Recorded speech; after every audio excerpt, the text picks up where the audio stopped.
The sun hung low over the dusty cemetery of Cedar Ridge, casting long shadows between the weathered wooden crosses. Nora Matthews stood alone beside the fresh mound of earth, her black widow's dress stark against the red dirt. The townspeople had already dispersed, their whispers trailing behind them like tumbleweeds in the wind. Poor thing, she'd heard old Mrs. Henderson mutter, though what could she expect? Marrying a gambling man like Jack Matthews? The preacher had kept his words brief, perfunctory, even in death. Her husband commanded little respect in this frontier town, where hard work and honest living were the only currencies that mattered. Jack had possessed neither. Nora's gloved hands trembled as she placed a single wildflower on the grave. Not from grief. That emotion had dried up years ago. Somewhere between the countless nights Jack hadn't come home and the mornings when he'd returned reeking of whiskey and other women's perfume. The trembling came from something else entirely, relief mixed with fear of what lay ahead. The cemetery gate creaked as she pushed through it, her boots clicking on the hard-packed earth of Main Street. Cedar Ridge sprawled before her, a collection of sun-bleached buildings huddled together against the vastness of the desert. The saloon where Jack had met his end stood at the far end, its doors already swinging with the evening's first customers. She kept her head high as she walked, though she felt the weight of every gaze. Through the window of the general store, she caught Mr. Porter quickly looking away. Across the street, the banker's wife pulled her daughter closer, as if Nora's misfortune might be contagious. The gambler's widow. She heard someone whisper. The words stung more than they should have. She'd been many things in her 28 years. Daughter of a failed prospector, seamstress, wife, but this new label felt like a brand burned into her skin. The boarding house where she'd taken a room loomed ahead. Mrs. Grady stood on the porch, her thin lips pursed in perpetual disapproval. Mrs. Matthews, she called out, her voice sharp as a desert thorn. I'll be needing next week's rent in advance, given the circumstances. Nora nodded, not trusting her voice. Inside her small room, she sank onto the narrow bed and finally allowed herself to think about the reality of her situation. Jack's debts had died with him, thank the Lord, but so had any claim to respectability she might have had. The few dollars hidden in her traveling case wouldn't last long. The wedding ring on her finger, the one thing of value Jack hadn't gambled away, might bring enough for a few weeks' survival. But then what? She rose and moved to the window, gazing out at the desert that stretched endlessly beyond the town's borders. Somewhere out there lay other towns, other possibilities, places where nobody knew her name or her shame. The decision came to her with startling clarity. She would leave. Tonight. Moving with purpose now. Nora pulled her traveling case from beneath the bed. She folded her few dresses carefully, wrapped her mother's Bible in a shawl, and tucked away the tintype photograph of her parents, the only remnants of a happier past. Her fingers lingered on the image. Her father's confident smile seemed to mock her current circumstances. He'd come west full of dreams of gold and fortune. Instead, he'd found only an early grave and left his daughter to navigate this harsh world alone. At the bottom of the case, wrapped in tissue paper, lay her most precious possession, her mother's silver hairbrush. She held it up to the failing light, tracing the delicate engravings with her finger. This, at least, she would never sell. As darkness crept across the sky, Nora made her preparations. She penned a brief note to Mrs. Grady, leaving it with enough coins to cover what she owed. No need to burn bridges, even ones she never intended to cross again. The streets were quieter now, most decent folk having retired for the evening. The saloon's yellow light spilled onto the street, accompanied by the tinny sound of a piano and rough laughter. Nora hurried past, pulling her shawl tighter around her shoulders. At the edge of town, the stage office sat dark except for a single lantern in the window. Old Pete, the station master, looked up in surprise as she entered. Mrs. Matthews, what brings you out at this hour? I need passage on the morning stage, she said, placing coins on the scarred wooden counter. Pete's weathered face creased with concern. Where you headed? If you don't mind my asking? Anywhere but here." The words came out harder than she'd intended. He studied her for a long moment, then nodded slowly. "The early stage heads toward Tucson. Leaves at dawn." He pushed a ticket across the counter, then hesitated. "Ma'am, traveling alone." "It ain't exactly safe for a woman." "Neither is staying here." She tucked the ticket into her bag. "Thank you, Pete." The old man watched her go, shaking his head. In 30 years of running the stage office, he'd seen plenty of folks running from something. The look in Nora Matthews' eyes told him she was running towards something too, though she might not know what yet. Back in her room, Nora tried to rest, but sleep eluded her. She sat by the window instead, watching the stars emerge in the clear desert sky. Somewhere in the saloon, men were still drinking and gambling, perpetuating the cycle that had trapped her for so long. Tomorrow, she would break free of it. The knock on her door just past midnight made her heart freeze. For a wild moment, she imagined it was Jack, somehow returned from the dead to drag her back into his world of cards and broken promises. "Mrs. Matthews?" "Mrs." Grady's voice, urgent and fearful. "There's been trouble at the saloon. That man Jack owed money to, Sam Cutter. He's asking about you." Nora's blood ran cold. Sam Cutter ran the territory's most notorious gambling ring. She'd naive hoped Jack's debts had been settled by his death. But men like Cutter didn't forgive so easily. "Tell him I'm not here," she whispered through the door. "Already did, but he says he'll be back come morning with the sheriff.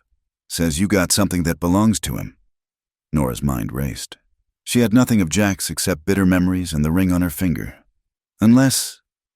She thought of the nights Jack had come home unusually cheerful, pressing coins into her hand for household expenses. Had some of that money been Cutter's? "Thank you for the warning," she managed. "Mrs." Grady's footsteps retreated, leaving Nora alone with her rising panic. The morning stage wouldn't leave soon enough. She had to go now. Working by moonlight, she dressed in her plainest traveling clothes and pinned her hair severely back. The fewer people who remembered a woman traveling alone, the better. She counted her remaining money, barely enough for the stage and a few meals. It would have to do. The boarding house stairs creaked under her feet despite her careful steps. The front door's hinges seemed to scream in the quiet night. But she made it to the street without encountering anyone. Instead of heading to the stage office, Nora turned toward the livery stable. If she couldn't wait for the morning stage, she'd have to find another way. The stable boy, Miguel, sometimes arranged private transportation for those willing to pay. She found him dozing in the hay, jumping awake at her gentle touch. "Senora Matthews?" His young face showed confusion. "What you doing here?" "I need to leave town tonight. Miguel, is there anyone heading out?" "A freight wagon." "Anything?" He scratched his head, thinking. There is a man. He brings supplies to the mining camps. Very early he leaves. Maybe 2 hours." "Can you introduce me?" Miguel's face grew troubled. "Senora is not safe. This man, he is rough. And the desert at night. Please, Miguel, I'll pay you." She pressed coins into his hand, hating herself for using her dwindling funds this way.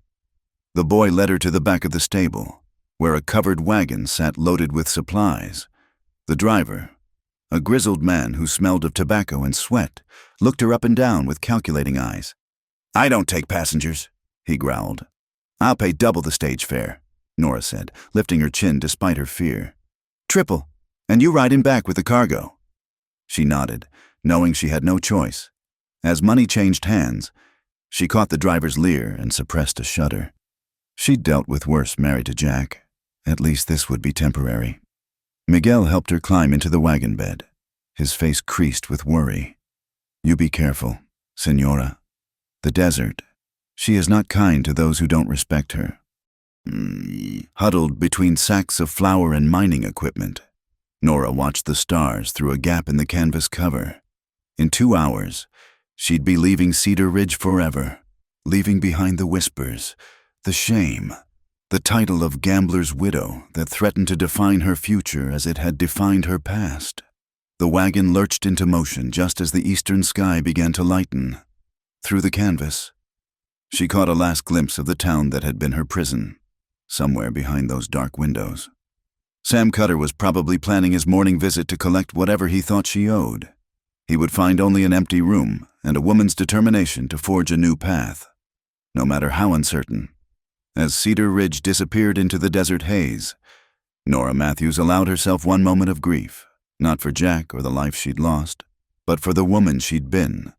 That woman had believed in love and promises. This new woman, heading into the unknown with nothing but hope and desperation, would believe only in herself.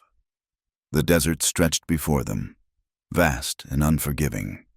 But somewhere in that emptiness lay freedom, and Nora meant to find it, whatever the cost. The wagon jolted to a sudden stop, jarring Nora from her fitful doze. Through the canvas, she heard angry voices, the driver cursing, other men laughing. Her blood turned to ice as she recognized the sound of guns being cocked.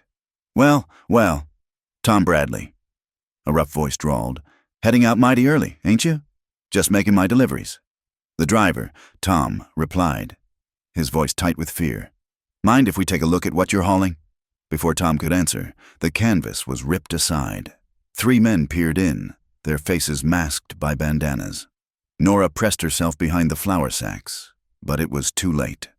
"Looky here, boys. Tom's got himself some extra cargo." Rough hands dragged her from the wagon. She stumbled in the sand, her traveling case spilling open. The men laughed as her belongings scattered across the desert floor. "Please," Tom stammered. "She paid for passage. I don't want no trouble." The lead bandit, a lean man with cold gray eyes above his mask, studied Nora. Pretty lady traveling alone, in the dead of night, must be running from something. He picked up her mother's Bible, flipping through it carelessly. "Or someone." "Take the supplies," Nora said, surprised by the steadiness of her own voice. "Take whatever you want. Just let us go." The bandit leader stepped closer. "Maybe we will, or maybe Sam Cutter would pay nice to know where Jack Matthews' widow got to." Her heart sank, even here, miles from Cedar Ridge. Jack's shadow followed her. The bandits made quick work of the wagon, taking what they pleased. Tom protested weakly until a rifle butt to his stomach silenced him. They took Nora's money, her mother's silver brush, even her spare boots. When they found her wedding ring, the leader whistled. "This'll fetch a pretty penny. Shame to leave a lady with nothing in the desert." His eyes glittered with cruel amusement. "Tom here can't take you no further. We need his wagon and team. But don't worry, ma'am. The stage road's only about 10 miles that way." He pointed vaguely north. "If you start walking now, might make it by noon, if the sun don't get you first." They left her there with only the clothes on her back and her mother's Bible, which the leader had tossed aside as worthless. Tom lay groaning in the sand, clutching his stomach. The bandits disappeared into the pre-dawn darkness with his wagon, leaving only dust and despair. Nora knelt beside Tom. "Are you badly hurt?"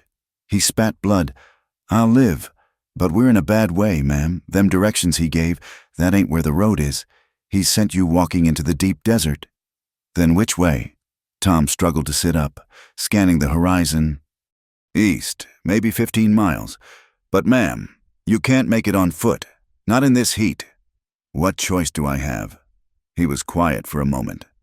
"There's an old cavalry scout, camps sometimes near Jackrabbit Springs, maybe 5 miles southeast. Name's Elias Ward. If anyone could help, it'd be him, but he's particular about company. And you?" "I'll make it back to Cedar Ridge. Got friends who'll come looking when I don't show." He grimaced. "You take this." He pulled a small canteen from inside his coat. "Hid it from those buzzards. Won't last long, but it's something." Nora helped him to his feet. They stood for a moment in the growing light. 2 souls abandoned by fortune. "I'm sorry," she said. "This is my fault. If I hadn't—" "Ma'am, we all got our reasons for being where we are. You get moving now, before the sun gets too high." She watched him limp back toward town, then turned southeast, 5 miles to possible help, or 15 to certain safety. If she chose wrong, the desert would claim her before nightfall. The sun rose like a furnace door opening.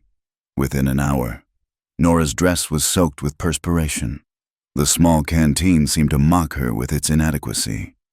She rationed herself to tiny sips, but her throat remained parched as sand. The desert stretched endlessly in all directions, red rock formations rising like ancient sentinels, scraggly bushes offering no shade, and everywhere the shimmer of heat mirages promising water that didn't exist. Her boots, made for town streets, filled with sand. Each step became agony. By midday, she could no longer be sure of her direction. The sun blazed directly overhead, stealing all sense of east or west. Her skin burned where it was exposed. The canteen was nearly empty. She stumbled into the meager shade of a rock outcropping, gasping in the furnace-like air.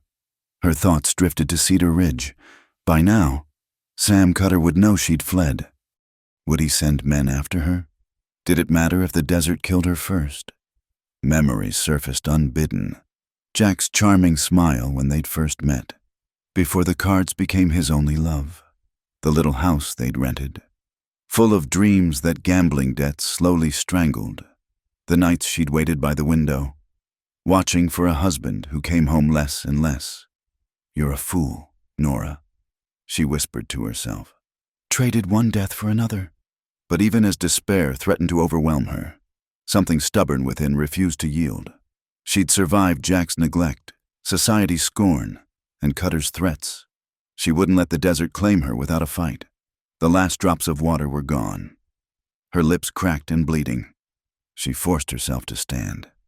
Southeast, Tom had said. She fixed her eyes on a distant mesa and began walking again. The afternoon sun was brutal beyond description.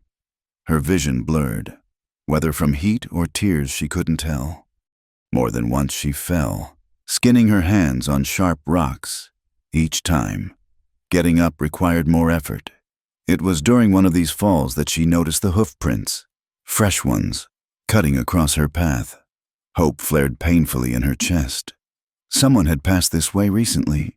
She followed the tracks, no longer caring if they led to salvation or danger. Anything was better than dying alone, unmarked and unmourned in this desolate place. The sun was beginning its descent when she saw it, a thin column of smoke rising from behind a cluster of boulders. Her legs, pushed beyond endurance, gave out. She crawled the last 100 yards, leaving bloody handprints in the sand. "Help!" she tried to call, but only a croak emerged. "Please!" A figure emerged from behind the rocks. A man, tall and lean, moving with the controlled grace of someone who belonged in this harsh land. He carried a rifle with casual competence, his face shaded by a worn cavalry hat. He stopped short when he saw her, then moved quickly forward. Strong hands lifted her, carried her into blessed shade. She had a confused impression of dark hair streaked with premature gray, eyes the color of weathered steel, and a face carved by wind and sun into harsh, compelling lines. "Easy now," his voice rumbled, deep and calm. "You're safe." He propped her against a saddle and brought water, not the desperate gulps she craved, but small sips that he carefully controlled. "Too much too fast will make you sick," he explained. Gradually, the world stopped spinning. She found herself in a small camp, efficiently arranged in the shelter of the rocks, a military-issue tent, a banked fire, gear stowed with precise order, and watching her with those steady gray eyes, the man who'd saved her life. "Elias Ward," she managed. Something flickered across his face, surprise, perhaps, or wariness. "You know my name." "Tom Bradley said you might help." His expression darkened. "What happened to Tom?" she told him, her voice growing stronger as the water worked its miracle. He listened without interrupting, his face revealing nothing. When she finished, he was quiet for a long moment. "You're Jack Matthews's widow." It wasn't a question. Now I'm just trying to survive." He studied her with an intensity that should have been uncomfortable, but somehow wasn't. "The desert's no place for someone running from their past. I'm not running from it. I'm trying to leave it behind." There's a difference? Yes. She met his gaze squarely. One implies shame, the other, choice. He turned away to tend the fire, and she sensed she'd passed some sort of test. As the sun set, painting the desert in shades of fire, he prepared a simple meal, jerky, biscuits, coffee strong enough to strip paint. It was the finest feast she'd ever tasted. Why are you out here? She asked, warming her hands on the tin cup. Scouting. Army pays me to keep an eye on things. Apache movements, bandit activity, water sources. He poked at the fire with a stick. Mostly I prefer the solitude. Am I intruding? You were dying. That takes precedence over my preferences. They sat in companionable silence as stars emerged in the darkening sky. The desert, so hostile by day, transformed into something almost magical. Coyotes called in the distance, their cries lonely and wild. I can take you to the stage road tomorrow, Elias said finally. There's a way station about a day's ride. You can catch passage to Tucson from there. Thank you. She hesitated. I have no money to pay you. Didn't ask for any. Still, I should. Ma'am. He looked at her directly. The gambler's widow faced the desert night, and the desert nearly won. Payment enough is seeing you don't become another skeleton for travelers to find. The phrase he'd used, so similar to how the townspeople had labeled her, should have stung. Instead, from him, it sounded almost like respect. My name is Nora, she said softly. I know. He rose, checking his rifle with practiced movements.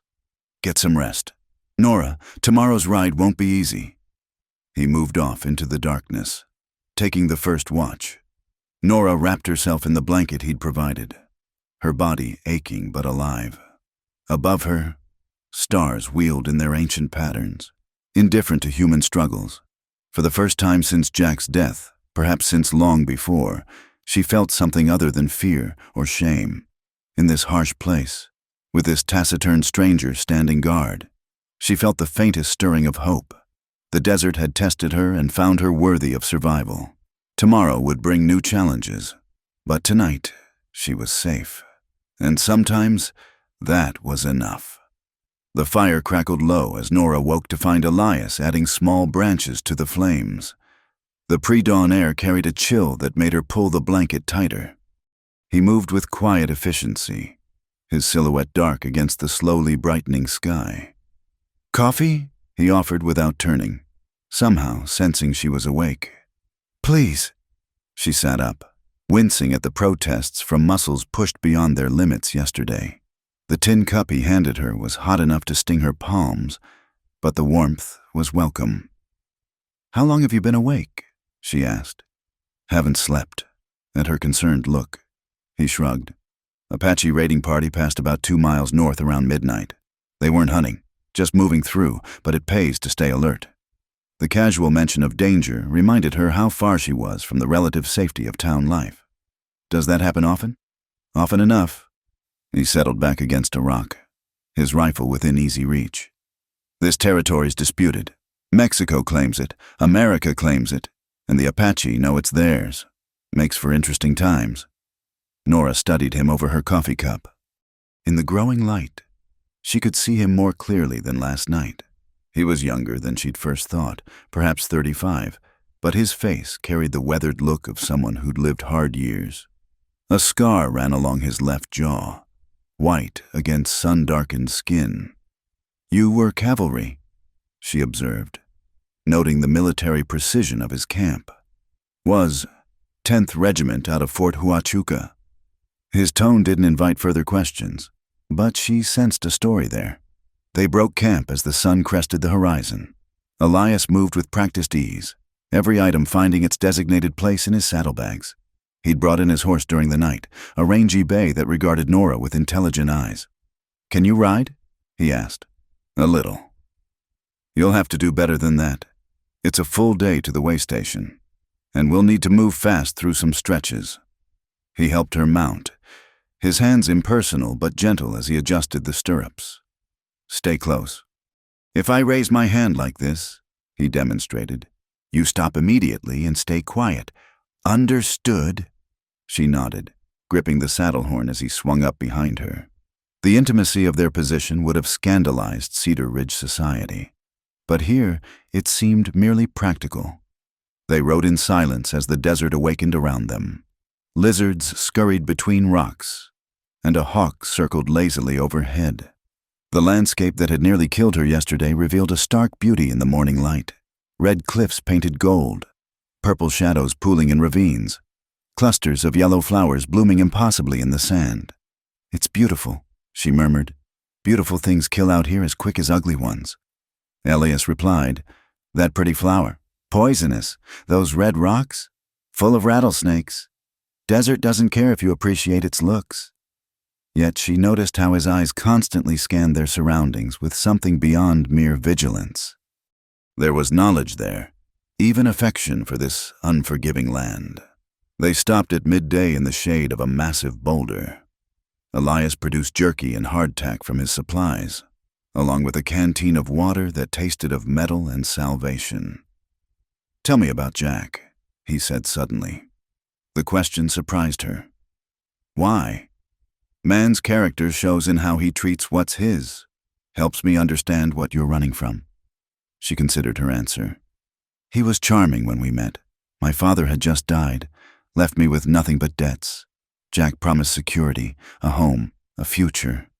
She gave a bitter laugh. "He kept that promise for about 6 months. Then the cards called.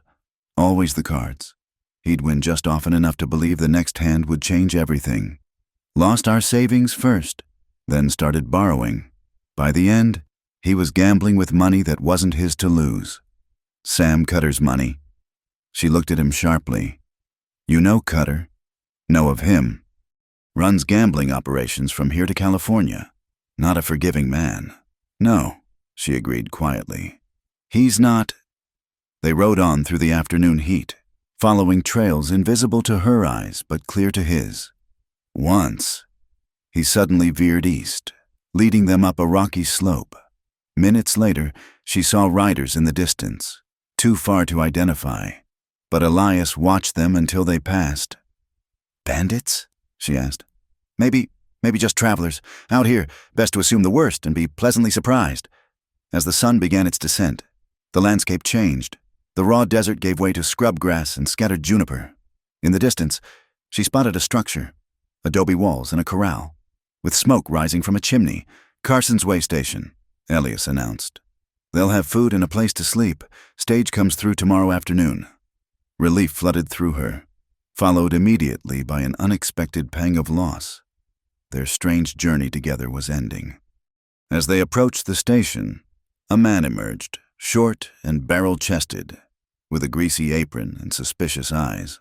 "Ward," he grunted in greeting. "Didn't expect to see you back so soon." "Picking up supplies next week." "Carson, tonight I'm just delivering a passenger." Carson's eyes shifted to Nora, taking in her disheveled appearance and the way she sat so close to Elias. His expression turned knowing, and she felt heat rise in her cheeks. "Room's $2. Carson said, "In advance. Meals extra. I'll cover it," Elias said before she could speak. He dismounted and helped her down, his hands lingering a moment longer than necessary. The station consisted of a main building with a few small rooms for travelers, a cookhouse, and stables. It was rough but clean, a paradise after her ordeal in the desert. Over dinner, stew of questionable origin but filling, they sat at a scarred wooden table, while Carson's Apache wife served in silence. 2 other travelers occupied the far corner, miners by their look, who kept glancing at Nora with interest. "Where you headed, ma'am?" one called over, before she could answer. Elias shifted slightly, his hand moving to rest casually near his sidearm. "The lady's travel plans aren't your concern." The miner started to bristle, then seemed to think better of it. Something in Elias's quiet presence suggested violence held in careful check. After dinner, Nora stepped outside for air. The desert evening was painting itself in purples and golds. She found Elias by the corral, checking his horse's hooves. "Thank you," she said. "For everything." He straightened, dusting his hands on his pants. "You'd have done the same." "I'm not sure I would have. Taking in a stranger. Risking trouble with Cutter. I've faced worse than Sam Cutter. He leaned against the corral fence, his profile sharp against the sunset. Besides, you didn't ask for help. Just took what the desert gave you and kept walking. That counts for something. They stood in comfortable silence, watching the stars emerge. The night sounds of the desert began, different from last night, when she'd been dying. Now she could appreciate the wild music of it. "What will you do in Tucson?" he asked. "Find work, I suppose. Start over. I can sew, keep books. Someone will need those skills." "And if Cutter sends men after you?" The thought had haunted her all day. "Then I'll keep running. What else can I do?" He turned to face her fully. "You could stay out here." Her heart skipped. "What do you mean?" "Desert's big. Lots of places a person could disappear. Mining camps always need cooks, seamstresses. Ranch wives need help. Harder life than town, but free." "I don't know anything about desert living. You learned quick enough yesterday. Survived what kills most townspeople." He paused, seeming to wrestle with something. "There's a ranch about 40 miles south. Widow named Sarah Morrison. Runs cattle with her 2 sons. She mentioned needing help with the house. I could take you there." The offer hung between them, loaded with possibilities unspoken. Going to Tucson meant safety, anonymity, a return to the kind of life she knew. But going with Elias, "Why would you do that?" she asked softly. He was quiet so long she thought he wouldn't answer. Then, "My sister came west with a gambling man. Found her body in the desert 3 years ago. He'd left her for a poker game in Tombstone. Took their horse and water." His voice remained steady, but she heard the old pain beneath. "Can't help her now. Maybe that's why I stopped for you." The revelation shifted something between them. She understood now the sadness she'd glimpsed behind his controlled exterior. The reason a man who preferred solitude would risk himself for a stranger. "What was her name?" "Margaret. Maggie. She was 22. Nora reached out, touched his arm gently. "I'm sorry." He looked down at her hand on his sleeve, then up at her face. In the dying light, his eyes held depth she hadn't noticed before. "Think about the Morrison Ranch," he said. "I'll be here in the morning either way." He moved away, heading for the stables where he'd bed down with his horse. Nora watched him go, her mind churning. Tomorrow's stage would take her to Tucson, to safety and solitude and a life that would always carry the shadow of being Jack's widow. Or she could trust this scarred scout who'd pulled her from death's grip, head deeper into the wilderness with a man she barely knew, toward a future uncertain as desert weather. Inside the station, she could hear the miners laughing over cards, the clink of bottles. The sound made her think of Jack, of all the nights he'd chosen cards over her. She'd spent years watching him gamble with their future. Now it was her turn to make a wager. As she entered her small room, Nora realized she'd already made her choice. Perhaps she'd made it the moment Elias had lifted her from the sand, or when he'd stood guard through the night, or when he'd spoken his sister's name with such careful pain. The desert had tested her, and she'd survived. Tomorrow, she'd risk another test, because somewhere between death and salvation, between loss and hope, she'd found something worth gambling on. Through her window, she could see Elias's silhouette by the corral, keeping watch even here. The gambler's widow faced the desert night, she thought, and found something more than shelter. She found a chance to become someone new. Dawn found Nora already dressed and waiting by the corral. Her small traveling case sat beside her, all she had left in the world. Elias emerged from the stable, stopping short when he saw her. "The Morrison Ranch," she said simply. He studied her for a long moment, then nodded. "It's a hard journey. 2 days through rough country. I've survived worse." A ghost of a smile touched his lips. "Yes, you have."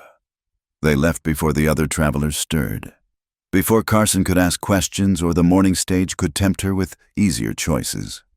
Elias had procured a second horse, a gentle mare he said Carson owed him for past favors. "Can't make that journey riding double," he explained as he helped her mount. Desert's hard enough without wearing out the horses. The first hours passed in companionable silence. The landscape shifted from the scrub brush around the way station to red rock canyons that rose like ancient cathedrals. Elias led them through paths that seemed invisible until they were upon them, reading the land like others might read a book. "How long have you been out here?" Nora asked as they watered the horses at a hidden spring. 6 years, give or take, came after the war ended. Which side? Union, though by the end, didn't much matter. We were all just trying to survive. He refilled their canteens with careful precision. Desert made more sense than what I left behind. They pushed on through the climbing heat. Around midday, Elias suddenly held up his hand, the signal for silence. He dismounted in one fluid motion, rifle ready. Nora's heart hammered as she scanned the canyon walls. Then she saw them, riders on the ridge above, moving parallel to their path. Elias watched them intently. "Apache," he said quietly. "Hunting party. They're not interested in us, but best we give them room." He led them down into a narrow ravine. The walls so close their stirrups scraped rock. They waited there in tense silence until he deemed it safe to continue. "Does that happen often?" she asked when they emerged. "Often enough. Key is knowing when to worry and when to just be respectful. Apache own this land in every way that matters. We're just passing through." As afternoon wore on, the terrain became increasingly treacherous. They picked their way along paths barely wide enough for the horses, with drops that made Nora's stomach lurch. But Elias never hesitated, guiding them with quiet confidence. They were navigating a particularly narrow section when disaster struck. Nora's mare, startled by a rattlesnake's warning, shied violently. She felt herself sliding, grabbed desperately for the saddle horn, then was falling. Strong hands caught her, hauled her back from the edge. Elias had moved faster than she'd have thought possible, abandoning his own mount to reach her. They tumbled together onto solid ground, his body shielding hers from the worst of the impact. For a moment they lay still, breathing hard. She was acutely aware of his weight, the warmth of him, the way his arms had instinctively cradled her head to protect it. "Are you hurt?" His voice was rough with concern. "No, I'm fine." He pulled back enough to look at her, and something electric passed between them. His hand came up to brush dirt from her cheek, the touch surprisingly gentle. Then he was moving away, all business again. "Need to check the horses." The mare had bolted only a short distance, held by her training and the narrowness of the trail. But she'd injured her leg, not badly, but enough to slow their progress. "We'll have to take it easy," Elias said after examining the wound. "There's a box canyon about 5 miles ahead. Good place to camp. Let her rest." They reached the canyon as shadows lengthened across the desert. It was a natural fortress, high walls on 3 sides, a defensible entrance, and most miraculously, a small pool of water fed by an underground spring. "This is beautiful," Nora breathed, taking in the cottonwoods that somehow thrived here, the soft grass that carpeted the canyon floor. "One of my regular stops," Elias said, unsaddling the horses. "Safe as anywhere gets out here." They made camp near the pool, while Elias tended the mare's leg. Nora gathered wood for a fire. The simple domesticity of it struck her. How different from the life she'd known, yet how natural it felt. Over dinner, trail food made somehow better by the setting, they talked more freely than before. Perhaps it was the near disaster on the trail, or the intimacy of the hidden canyon. But the walls they'd both maintained began to lower. "Tell me about your sister," Nora said, "if it's not too painful." Elias stared into the fire. "Maggie was light. You know how some people just carry joy with them? That was her, even when things got hard after our parents died. She'd find reasons to laugh." "How did she meet her husband?"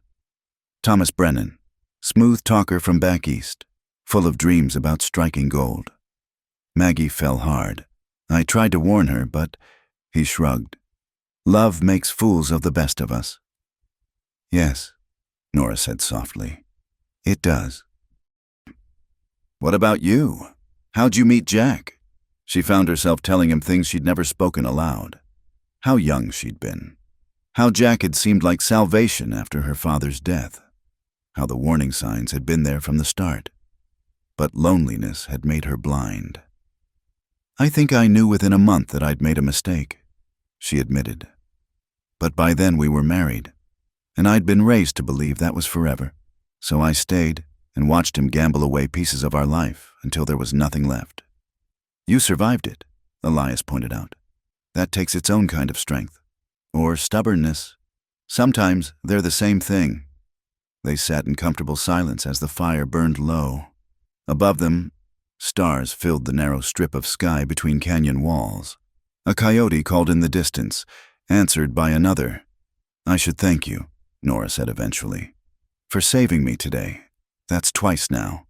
Who's counting? I don't like owing debts. He turned to look at her directly. You don't owe me anything. Nora, man helps someone in need. That's just basic decency. Is that all it is? The question hung between them.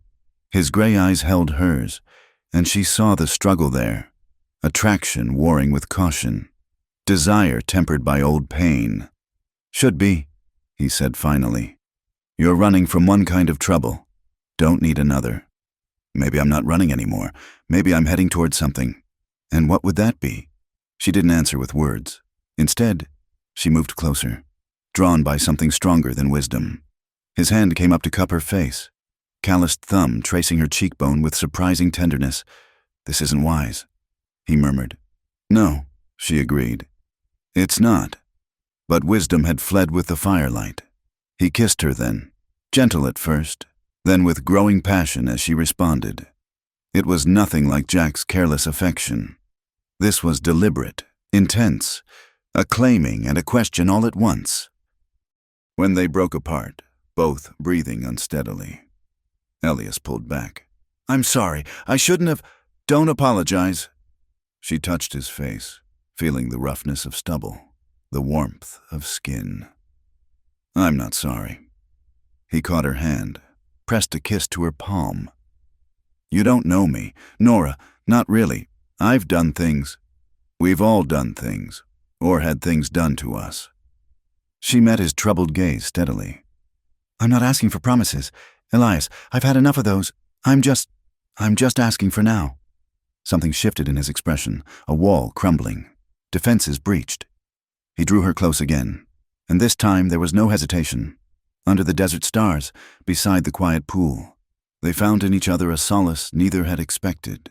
Later, wrapped in blankets beside the rebuilt fire, Nora lay with her head on Elias's shoulder. His arm around her felt like the most natural thing in the world. What happens tomorrow? She asked. We reach the Morrison Ranch. You start your new life. And you? Back to scouting. It's what I do. She was quiet, absorbing this. She'd known, of course. Men like Elias didn't suddenly become farmers or shopkeepers. The desert was in his blood. The solitude as necessary as air. Will I see you again? His arm tightened around her. Ranch needs supplies regular. I pass through every few weeks. It wasn't a promise of forever. Wasn't even a promise of tomorrow beyond getting her safely to the ranch. But somehow, it was enough.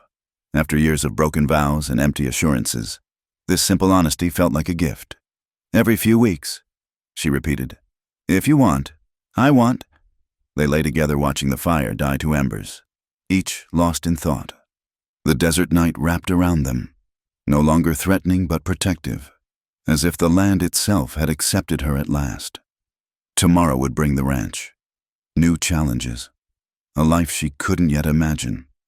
There would be questions about propriety, about wisdom, about the chances of building something real on such fragile foundations. But tonight, she was just a woman who'd faced death and chosen life, who'd gambled on kindness from a stranger and won more than shelter. The gambler's widow had found something in the desert, not just survival, but a glimpse of what it meant to truly live, as sleep finally claimed her. Nora's last thought was that perhaps the desert hadn't been testing her after all. Perhaps it had been preparing her, stripping away the unnecessary until only the essential remained. And what remained? she realized, was hope. The second morning dawned clear and cold. Nora woke to find Elias already up, tending the horses. The mare's leg looked better, the swelling reduced. He moved with his usual quiet efficiency, but she caught him glancing her way with something new in his expression, a warmth that hadn't been there before. "Sleep well?" he asked, offering her coffee. "Better than I have in years." It was true. Despite the hard ground and the strangeness of their situation, she'd felt safe in a way she hadn't since childhood. They broke their fast with the last of the biscuits and dried fruit. Neither spoke of the night before, but awareness hummed between them like a taut wire. When their hands brushed as he helped her mount, she felt the contact like a brand. The canyon opened onto high desert country, vast and austere under the morning sun. They rode side by side when the trail allowed, and Nora found herself stealing glances at his profile, the strong line of his jaw, the way his eyes constantly scanned their surroundings, the easy grace with which he sat his horse. "Tell me about the Morrison Ranch," she said, needing to think about the future rather than dwell on what they were riding away from. "Sarah Morrison's good people, tough as leather, had to be, after her husband died. She's kept that ranch going with just her boys and sheer will. Tom's about 18 now, Daniel's 16. They're good kids, work hard. And she needs help with the house? Ranch house hasn't seen a woman's touch in 3 years. Sarah's too busy with the cattle to mind domestic things much. She mentioned at the trading post last month that she'd pay well for someone who could cook decent meals and keep the place from falling apart. I can do that." Nora tried to picture it, a real home again. Even if it wasn't hers. Work that mattered. People who might judge her on her merits rather than her past.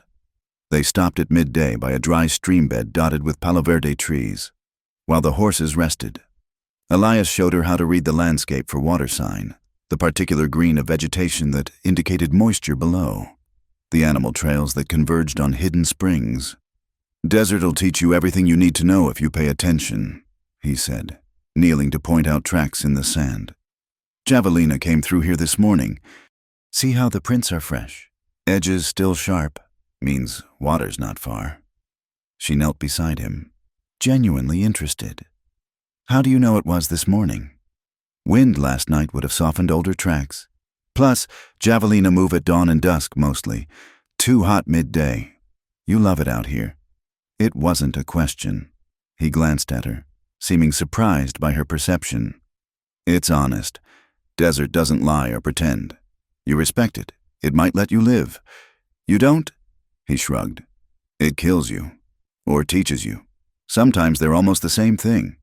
They found the spring he'd predicted, a small seep in the rocks where they could refill their canteens, watching him move through this harsh landscape with such confidence. Nora understood why he could never fully leave it. The desert had claimed him as surely as Jack's cards had claimed her husband, but this was a cleaner obsession, one that gave as much as it took. As afternoon shadows lengthened, they climbed a steep ridge. At the top, Elias reined in and pointed.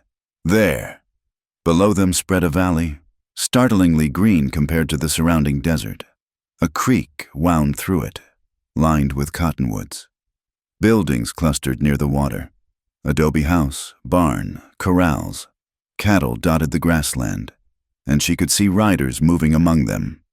"Morrison Ranch," Elias said. "Your new home, if you want it." The word home caught in her throat. When had she last had a real home? Not the boarding houses and rented rooms of her marriage, but a place where she belonged. They descended into the valley as the sun touched the western peaks. Dogs ran out to meet them, barking enthusiastically until Elias spoke sharply in Spanish. A woman emerged from the house, tall, raw-boned, gray hair pulled back severely. She shaded her eyes, then broke into a smile. "Elias Ward, didn't expect to see you so soon." Her gaze shifted to Nora, curious but not unfriendly. "And with company. Sarah." Elias dismounted, helped Nora down. "This is Mrs. Matthews. Nora. She's looking for work, and I recalled you mentioning you needed help." Sarah Morrison studied Nora with shrewd blue eyes, taking in her travel-stained dress and the way she stood close to Elias. can you cook? Yes, ma'am. Clean, sew, deal with 2 boys who'd rather eat with the cattle than sit at a proper table. I can learn whatever needs doing. Sarah nodded slowly. Where you from? Cedar Ridge, most recently. And before that? Does it matter? Elias interjected quietly. Sarah looked between them, and something in her expression softened. No, I suppose it doesn't. Lord knows we've all got pasts out here. She extended a work-roughened hand to Nora. $1 a week plus board. You'll have the small room off the kitchen. Sundays are yours unless we're branding or dealing with some other catastrophe. Sound fair? More than fair. Nora shook her hand, fighting back sudden tears. Thank you. Don't thank me yet. This ain't easy living. But Sarah's smile was kind. Come on, I'll show you around. Elias, you staying for supper? If you'll have me. When have I ever turned away a hungry soul? Boys'll be glad to see you. They've been pestering me about learning to track. The house was simple but clean, thick adobe walls, heavy wooden beams, floors of packed earth covered with woven rugs. The kitchen dominated the main room, with a massive stove and long tables scarred by years of use. Through a doorway, Nora glimpsed what would be her room, small but private, with a real bed and a window looking out toward the creek. It's perfect, she said. Sarah snorted. It's a mess is what it is. But if you're willing to tackle it, the job's yours. The boys came in as darkness fell. Tom tall and serious like his mother. Daniel still growing into his limbs. They greeted Elias with obvious hero worship, peppered him with questions about his travels. Nora busied herself helping Sarah with supper, grateful for the familiar rhythm of domestic work. Over the meal, beef stew and cornbread. Simple but plentiful, conversation flowed easily. The boys wanted to hear about Apache tracking methods. Sarah asked about conditions on the trails. Elias answered with patient humor. But Nora caught him watching her as she moved about the kitchen. After supper, while the boys showed Elias their new rifles, Sarah and Nora washed dishes side by side. Known Elias long? Sarah asked casually. A few days? Mm-hmm. Sarah dried a plate with deliberate care. He's a good man. Saved Tom from a rattler 2 summers back. Never asked for nothing in return. He saved me, too, from the desert. Sarah glanced at her. That why you're running? Desert trouble? Town trouble. Husband trouble. Nora hesitated, then added, widow trouble. Actually? Ah. Sarah's expression held understanding. Well, you wouldn't be the first to come here looking for a fresh start. Desert's good for that. Strips away what doesn't matter, leaves what does. They worked in companionable silence after that. Through the window, Nora could see Elias with the boys by the corral, demonstrating something about reading horse behavior. The sight made her chest tight with an emotion she didn't care to name. Later, as the household prepared to retire, Elias found her on the porch. The night was alive with cricket song and the distant yip of coyotes. You'll do well here, he said. Sarah's fair, and the boys are good kids. When will you... She stopped, not wanting to sound desperate. I need supplies in about 3 weeks. I'll stop by. He paused. If that's all right. It's all right. They stood close but not touching, aware that eyes might be watching from the windows. The proper thing would be to shake hands, to thank him formally for his help. Instead, Nora reached up and briefly touched his cheek. Be careful out there. He caught her hand, held it for a moment. You too. Ranch life has its own dangers. None I can't handle. No, he agreed, something like pride in his voice. I don't believe there are. He left then, gathering his gear and disappearing into the darkness with the ease of someone more comfortable under stars than roofs. Nora watched until even the sound of hoofbeats faded, then went to her new room. It was strange to lie in a real bed again, to have walls around her that meant safety rather than captivity. Through her window, she could see stars, the same ones that had witnessed her near death, her salvation, her transformation from widow to woman. Tomorrow would bring new challenges. She'd have to prove herself to Sarah, learn the rhythms of ranch life, find her place in this small community. There would be questions. No doubt about her past, about Elias, about what exactly had happened during those 2 days in the desert. But tonight, she felt something she hadn't experienced in years, anticipation, not the dread that had colored her mornings with Jack, wondering what new catastrophe he'd bring home. This was different. A sense of possibility, of life opening up rather than closing down. She thought of Elias somewhere out in that vast darkness, making camp in some hidden canyon. Did he think of her? Did he replay their kiss by the pool, the warmth they'd shared through the cold night? 3 weeks. He'd said, it seemed both forever and no time at all. Nora closed her eyes, listening to the unfamiliar sounds of her new home, cattle lowing in the distance, wind in the cottonwoods, the creak of settling wood. Somewhere in the house, she heard Sarah's voice, low and steady, probably saying goodnight to her boys. A real home, honest work. People who judged her on what she did rather than what had been done to her. And in 3 weeks, a gray-eyed scout who'd shown her that she could be more than Jack Matthews' widow. She smiled in the darkness. The desert had tested her, broken her down to essentials, and then rebuilt her into someone stronger, someone who could face whatever came next. The gambler's widow had placed her last bet and won more than she dared hope. Now it was time to see what she could build with her winnings.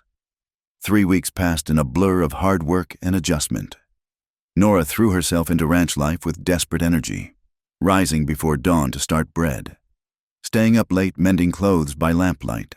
Her hands, once smooth from town living, grew calloused from scrubbing and kneading. But with each passing day, she felt herself growing stronger, more essential. Sarah proved a fair but exacting employer. That's good, she'd say of Nora's efforts. High praise from a woman who wasted neither words nor motion. The boys, initially shy, warmed to her cooking and quiet kindness. Even the ranch hands, suspicious at first of a town woman, began tipping their hats when she brought coffee to the corrals. Still, Nora found herself watching the horizon, counting days. When riders appeared, her heart would leap, only to settle when she recognized local ranchers or Sarah's own men. She told herself she was being foolish. Elias had made no promises beyond stopping for supplies. But her traitorous heart refused to listen to reason. It was late afternoon on the 20th day when Tom came running from the high pasture. "Riders coming. Looks like trouble." Sarah emerged from the barn, rifle in hand. "How many?" "4, maybe 5, coming fast from the north." Nora's blood chilled. North was the direction of Cedar Ridge, of Sam Cutter. "Get inside," Sarah ordered. "Tom, fetch your brother." "Nora, bar the windows." They worked with practiced efficiency. Ranch life had taught them to prepare for raids, whether from Apache, bandits, or worse. Nora's hands shook as she dropped the heavy shutters, remembering Cutter's cold eyes, the threats that had driven her into the desert. "They're stopping at the gate," Daniel called from his post upstairs. Sarah peered through a gun port. "I know that paint horse. That's Will Harvey, Cutter's right hand." She glanced at Nora. "This about you?" Yes, my husband owed Cutter money." "How much?" "I don't know. Jack never said." Sarah's expression hardened. "Well, they ain't taking anyone from my land without a fight. Tom, cover the back. Daniel, stay upstairs. Nora, you know how to use a shotgun." "No. Time to learn." Sarah thrust the weapon into her hands. "Point and squeeze. Don't overthink it." The riders stopped just within shouting distance. Will Harvey, a thin man with dead eyes, called out, "Afternoon, Mrs. Morrison." "We're looking for someone." "Lots of people get lost out here," Sarah replied evenly. "Doesn't mean they want to be found." "This one's a thief. Nora Matthews ran off with money belonging to Mr. Cutter." "That's a lie." The words burst from Nora before she could stop them. Harvey's smile was visible even from a distance. "There you are. Mrs. Matthews, Mr. Cutter's been worried about you, wants you to come back, settle your husband's accounts." "Her husband's dead," Sarah said. "His debts died with him." "Not these debts. See, Jack Matthews signed a note, used his wife as collateral. Harvey produced a paper, waved it mockingly. Legal and binding. She comes with us, or we come in and get her. Nora felt the world tilt.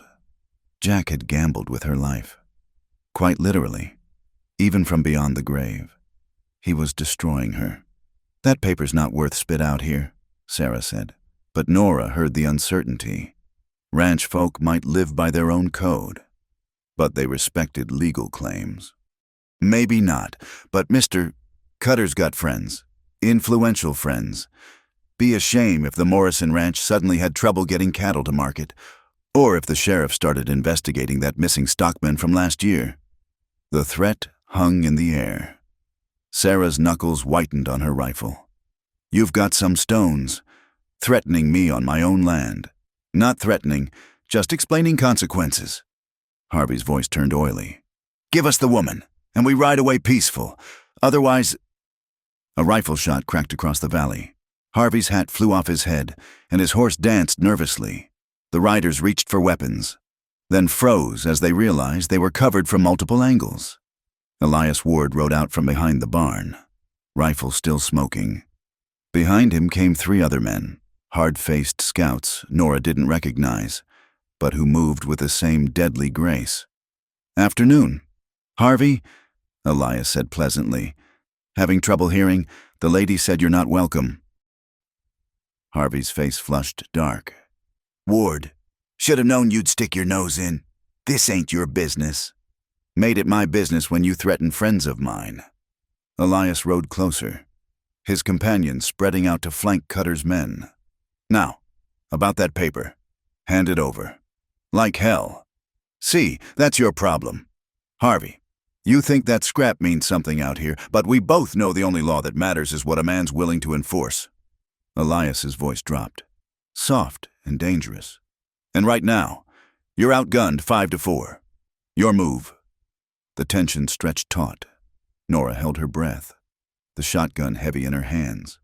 She could see Harvey calculating odds, measuring the determination in the faces against him. Finally, he spat in the dust. This ain't over, mister. Cutter don't forget debts. Neither do I, Elias replied. Tell Cutter that Nora Matthews is under my protection. He wants to dispute that. He can take it up with me personally. The words sent a shock through Nora. Protection in the territories meant more than casual assistance.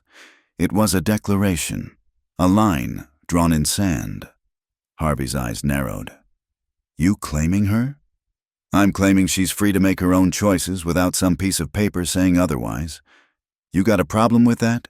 For a moment, violence trembled in the air. Then Harvey wheeled his horse around.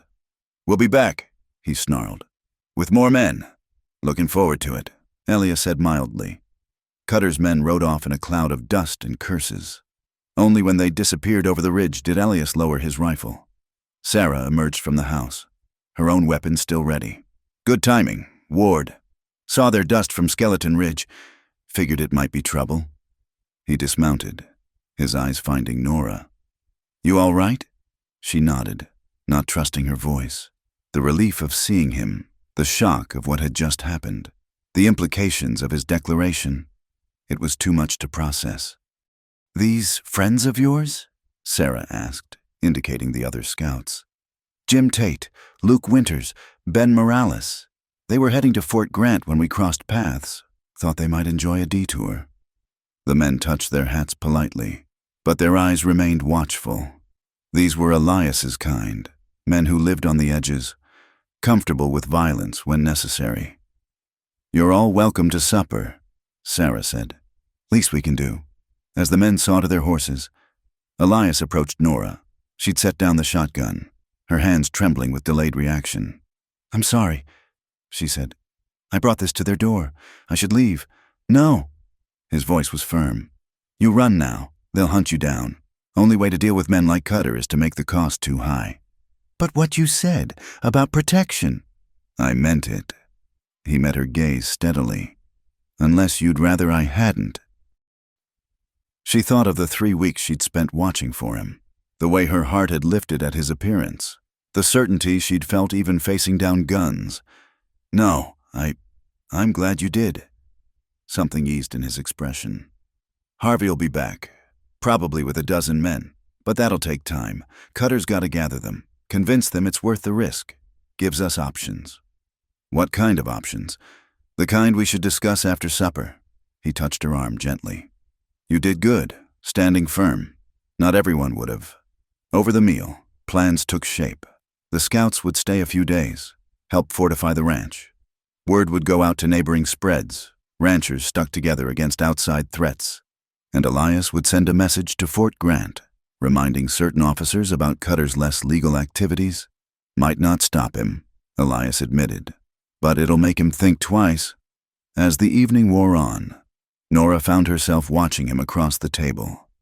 He fit here, she realized, not just in the desert, but among these people who valued actions over words. When he caught her looking, something warm flickered in his gray eyes.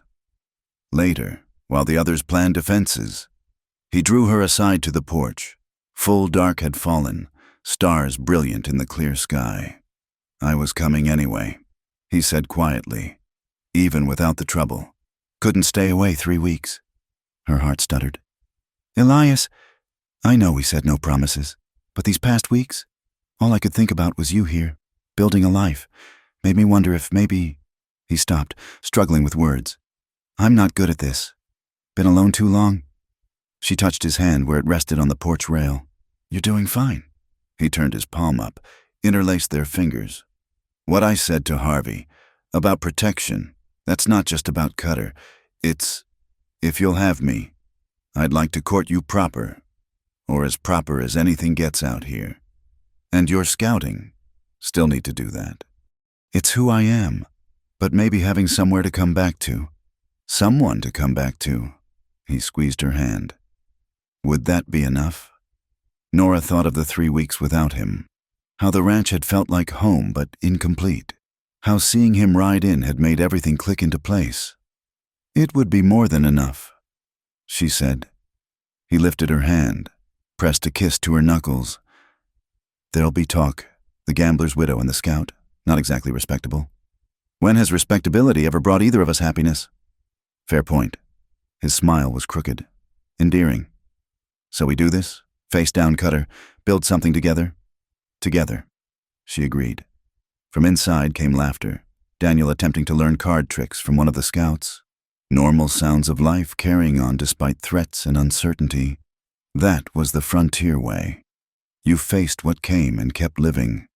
"I should go in," Nora said reluctantly. "Help Sarah with the cleaning." In a moment, Elias drew her closer, and she went willingly. The kiss was different from their first, less desperate, more certain, a promise without words. When they parted, he rested his forehead against hers. "Whatever comes next, we'll handle it." "I know." And she did. The woman who'd fled Cedar Ridge in terror would have quailed at the thought of armed men coming for her. But that woman was gone, burned away by desert sun and reborn through struggle. As she returned to the warm kitchen and the simple task of washing dishes, Nora felt a peculiar sense of rightness. Let Cutter come with his men and his papers. She had something stronger now, a place to stand, people who'd fight for her, and a future worth defending. The gambler's widow had one last hand to play, but this time, she held all the cards that mattered. The dawn sky painted itself crimson, an omen that made old-timers shake their heads. "Blood sunrise," Ben Morales muttered, checking his rifle for the dozenth time. Never a good sign. 5 days had passed since Harvey's threat, 5 days of waiting, watching, preparing. The neighboring ranchers had come through, the Jeffersons from Twin Peaks, the Martinez brothers from Agua Caliente, even crusty Walt Brennan, who hadn't left his spread in 2 years. The ranch had become an armed camp, but tension wore on everyone. Nora brought coffee to the men on watch, Elias among them. He'd barely slept. She knew, spending his nights riding the perimeter, checking for signs of approach. "Anything?" she asked quietly. "Not yet, but they're out there. Can feel it." She studied his profile, seeing new lines of strain, When this is over, he interrupted gently. We'll have all the time we need. For now, just stay alert. The attack came at midday, when the sun was highest and guards might be drowsy. But Elias had anticipated this, keeping the watches sharp. Tom spotted the dust cloud first. Riders, coming hard from the south. Not the direction they'd expected. Cutter had been clever. Circling wide through the Badlands, Nora counted at least 15 men spreading out in attack formation. Positions! Sarah barked. The defenders scattered to predetermined posts. Nora found herself at an upper window with young Daniel, both armed with rifles. Her hands were steady now, 3 weeks of ranch life having toughened more than just her palms. Below, she could see Elias and his scouts taking cover behind water troughs and feed bins. The neighboring ranchers lined the walls. They were still outnumbered, but they had position and purpose. Sam Cutter himself rode at the head of his men. Nora had never seen him before, only heard Jack's fearful whispers. He was smaller than expected, neat and prosperous looking, more banker than outlaw, but his eyes, even at a distance, were cold as winter stones. Mrs. Morrison, Cutter called out, stopping just out of easy rifle range. I've come to collect my property. No need for bloodshed. Already told your boy Harvey. Sarah shouted back, we don't recognize your claim. Then perhaps this will convince you. Cutter produced a leather folder, extracting papers. Telegraph from Judge Holcomb in Tucson. Warrant for Nora Matthews' arrest on charges of theft. Seems she took money from her late husband's effects that rightfully belonged to his creditors. Nora's stomach dropped. A legal warrant changed everything. Ranch folk might stand against outlaws, but few would defy a judge's order. That's a lie, she called down, unable to stay silent. I took nothing but my own clothes. Can you prove that? Cutter's voice was silk over steel. Can you account for every dollar your husband might have hidden? Every coin that passed through your hands? He let that sink in. Come quietly, and we'll sort this out civilized. Make us take you by force, and these good people might get hurt. She saw the uncertainty ripple through the defenders. A warrant meant the law was technically on Cutter's side. Some of the neighboring ranchers were already exchanging glances, calculating whether this was their fight. The warrant's fake, Elias said, his voice carrying clearly. Holcomb's been dead 2 months. Heard it at Fort Grant last week. Cutter's face darkened. You calling me a liar? Ward. If the boot fits. Elias stepped out from cover, rifle casual in his hands. See, I did some checking. Seems you've been running this game for years. Find someone vulnerable, usually a widow or orphan. Claim debts that may or may not exist. Wave official-looking papers. Most times, they cave. He paused. But not this time. You don't know who you're crossing. Scout. Sure I do. Small man with big ambitions and no conscience. Met plenty like you. Elias's tone hardened. Here's what's going to happen. You're going to turn around and ride out. Today, don't come back. Don't send men. Write off whatever Jack Matthews owed as the cost of doing business with a dead man. Cutter laughed. An ugly sound. Or what? You'll shoot me? In front of witnesses. That's murder. Ward. No.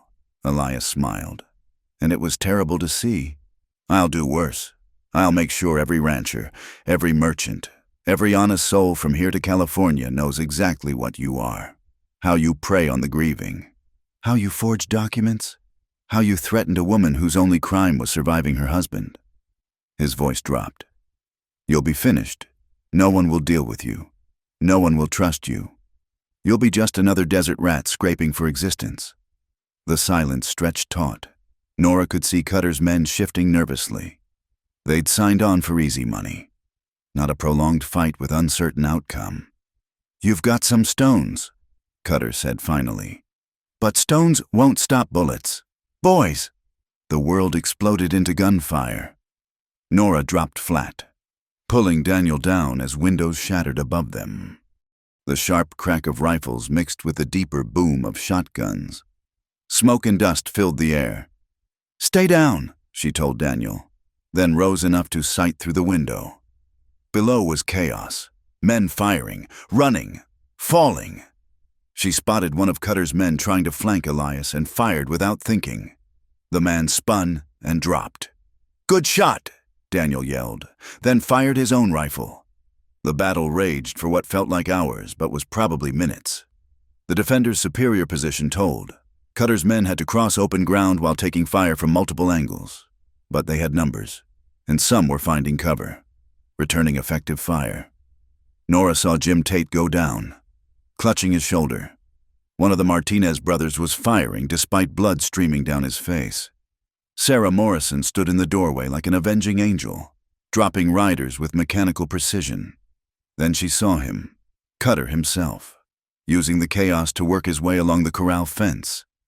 He was heading for the kitchen door, planning to get inside while the defenders focused on his men, without thinking.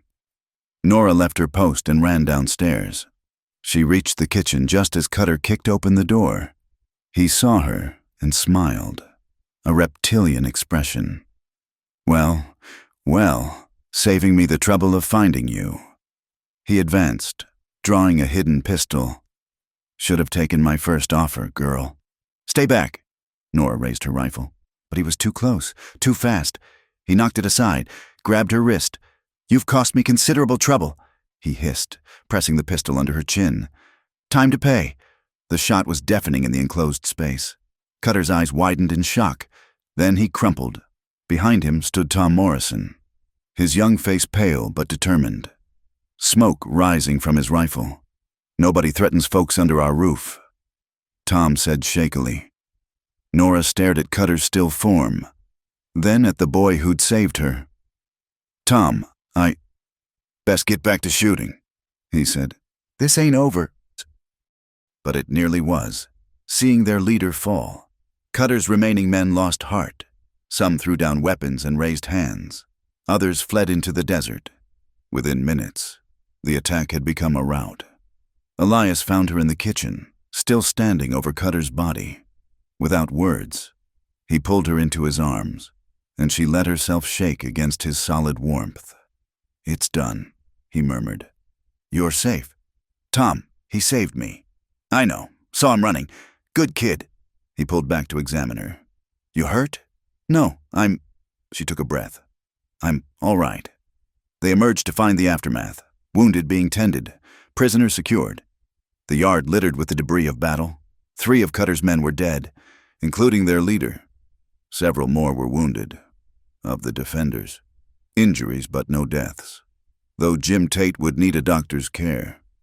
Sheriff Palmer arrived near sunset with a posse, drawn by reports of gunfire. He surveyed the scene with professional interest. "Sam Cutter," he mused, looking at the body. "Been wondering when someone would call his bluff. You know there's no warrant, don't you?" Checked when Harvey came asking questions. "We figured," Sarah said dryly. "Self-defense. Clear as day." Palmer continued. "Got 20 witnesses saying Cutter attacked without provocation." He glanced at Nora. "You're free to go wherever you please. Ma'am, always were." As the sheriff dealt with prisoners and paperwork, the defenders began dispersing. Ranchers shook hands, made quiet jokes about excitement, promised mutual aid if needed again. The crisis had forged bonds that would last. As evening fell, Nora found herself on the porch with Elias. The ranch was quiet again, though the scars of battle remained. Tomorrow would bring cleanup, repairs, a return to normal life. But tonight— "Thank you," she said simply. "For what?" "Everything. Taking a stand. Risking your life. Being here." He took her hand. "Couldn't be anywhere else. Not anymore. What happens now?" "Now," he considered. "Now you're free, really free. No more running, no more looking over your shoulder. You can go anywhere, do anything. And if I want to stay here, with you," his hand tightened on hers, "then we build something. Together. Won't be easy. I'll still need to scout. You'll have the ranch work, but we'll have each other to come back to." She leaned against him, watching stars emerge in the darkening sky. The same stars that had witnessed her flight, her near death, her salvation. Now they'd see her truly begin to live. "I was thinking," Elias said carefully, "there's a preacher comes through next month. If you were interested in making it official." She smiled. "After all this, you want to do things proper?" "Some things are worth doing right." She turned to face him. This man who'd saved her, stood for her, offered her a future neither of them could have imagined weeks ago. "Ask me again when the preacher comes. For now, just hold me." He obliged, and they sat together as night settled over the ranch. Inside, she could hear Sarah organizing supper, the boys recounting their parts in the battle. Normal sounds of a life she was now truly part of. The gambler's widow was gone. That identity burned away in gunfire and courage. In her place stood simply Nora, ranchwoman, survivor, and soon, if she chose, wife to a man who'd shown her what real partnership meant. The desert had taken everything from her, then given it back transformed. She'd learned its lessons well, that strength came from facing truth, that freedom was worth fighting for, and that sometimes the greatest gamble was choosing to trust another person with your heart. Tomorrow would bring new challenges, new choices, but tonight, safe in the circle of Elias's arms, Nora Matthews finally, truly, came home. A month had passed since the battle at Morrison Ranch. The bullet holes had been patched, the blood washed away, and life had settled into new rhythms. Nora stood at the kitchen window, kneading bread dough as she watched riders approach across the valley. Her heart no longer jumped at distant dust clouds. Cutter's threat had died with him, and the desert had returned to its usual dangers. "Riders coming," she called to Sarah, who was mending harnesses in the main room. "That'll be Preacher Morrison," Sarah said, glancing at the calendar. "Right on time." Nora's hand stilled on the dough. The preacher. Today. Her eyes found Elias by the corral, working with Tom to break a new horse. He'd been back for 3 days from his latest scouting mission, the longest 3 weeks they'd spent apart since Cutter's attack. As if sensing her gaze, he looked up, touched his hat. Even at a distance, she could see his smile, that crooked grin that had become as essential to her as desert sunrise. "You ready for this?" Sarah asked, joining her at the window. "I've been ready since the day he asked." "Good. About time this ranch had a proper wedding. Been too long since we celebrated anything but surviving." The preacher arrived with fanfare. Word had spread, and half the valley had decided to attend. The Jeffersons brought pies. The Martinez family came with guitars, and even Walt Brennan cleaned up for the occasion. By afternoon, the ranch yard had transformed into something festive, with tables of food and wildflowers in mason jars. Nora dressed in her best dress, a simple blue cotton that Sarah had helped her make. No white wedding gown, no veil or fancy shoes, just a woman preparing to pledge herself to a man who'd seen her at her worst and chosen to stay. "You look beautiful," Daniel said shyly, offering her a bouquet of desert marigolds. "Thank you." She kissed his cheek, this boy who'd become like a younger brother. Elias waited by the makeshift altar near the cottonwoods, wearing his cleanest shirt and looking uncomfortable with all the attention. But when he saw her, his face softened into an expression that made her knees weak.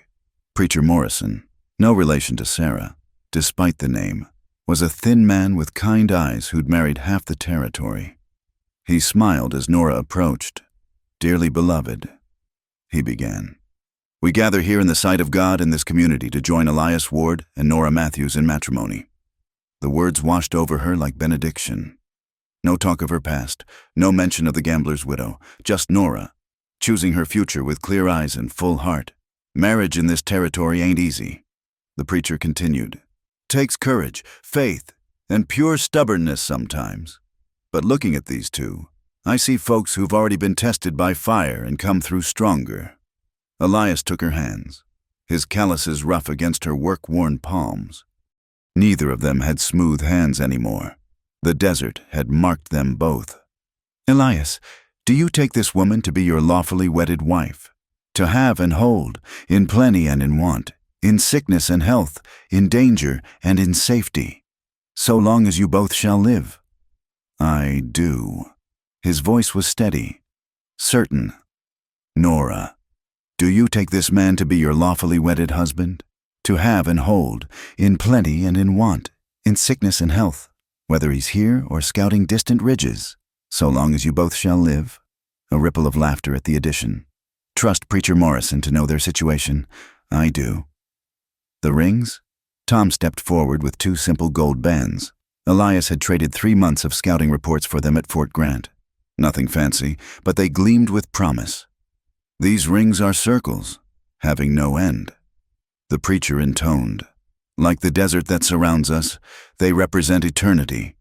What the desert has brought together, let no man tear asunder. They exchanged rings, and then Elias was kissing her, gentle but thorough, while their friends cheered and whooped when they parted.